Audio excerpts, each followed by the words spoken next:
आता डोलचीचं काम अंतिम टप्प्यामध्ये चालू आहे आणि डोलची ही 1 ते 1.5 महिना पहिल्यापासून काम आमचं चालू होऊन जातं.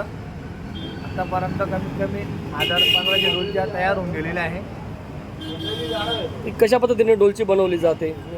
आता कलर कोटिंगचा जो पत्रा आहे म्हणजे लाल झाला, पिवळा झाला, काळा झाला, हे सगळ्या कलरचे कलर कोटिंग पत्र्यामध्ये डोलच्या रंगबिरंगी कलर पत्र्यामध्ये डोलच्या तयार करून देतो आहे आणि त्याच डोलच्या सगळेजण घेतात.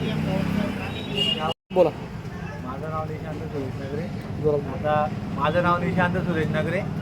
आता होळी 1 दिवसावरती आलेली आहे आणि धुळे शहरामध्ये खानदेशात सर्वात जास्त डोलचीचा खप होतो आणि इतर गावामध्ये पिचकारी वगैरे इत्यादी होळी खेळल्या जाते आणि धुळे शहरात खानदेशात फक्त डोलचीच्या साह्यानेच डोलचीमध्ये पाणी टाकून त्याच्याने पाणी सबके मारून होळी खेळल्या जाते.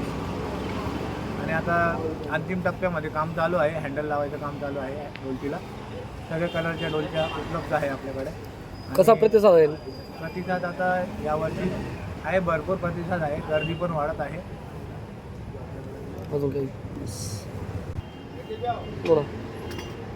धुळे शहरामध्ये बाहेरगावचे पण आता पब्लिक येते आहे धुळेची होळी बघण्यासाठी. खास कसे सबके मारले जातात, कशी होळी केली जाते हे सगळं बघण्यासाठी बाहेरगावावरून पण मुलं मुली सगळेजण इथं बघण्यासाठी आकर्षण होत आहे आता.